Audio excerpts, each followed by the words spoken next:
જીવનમાં બધું જ છે, પણ ઈશ્વરની કૃપા પ્રદાન ક્યારે થાય? જે ભગવાનની કૃપા પ્રાપ્ત કરવી હોય તો બે કામ કરો. એક, ભગવાનની સાનિધ્યમાં જઈને જય જયકાર કરો.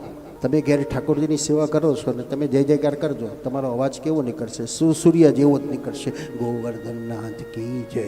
તો અવાજ કેમ ન નીકળ્યો? થોડોક ભય છે. છોકરા વહુઓ શું કહેશે, આ ઘરમાં મંદિર કરી નાખ્યું. કેમ?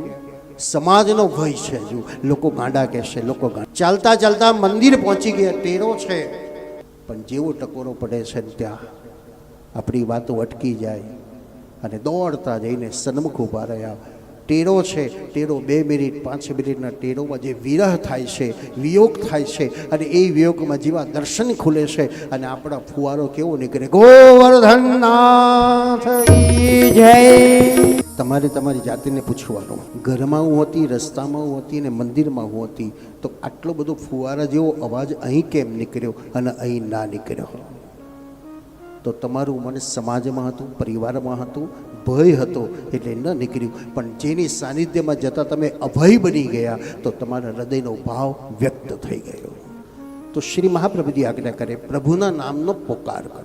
કારણ ભગવાન એક છે ને ભક્તો તો અસંખ્ય છે. એની કૃપા દ્રષ્ટિ જોતી હશે તો એના નામનો પોકાર કરવો પડશે.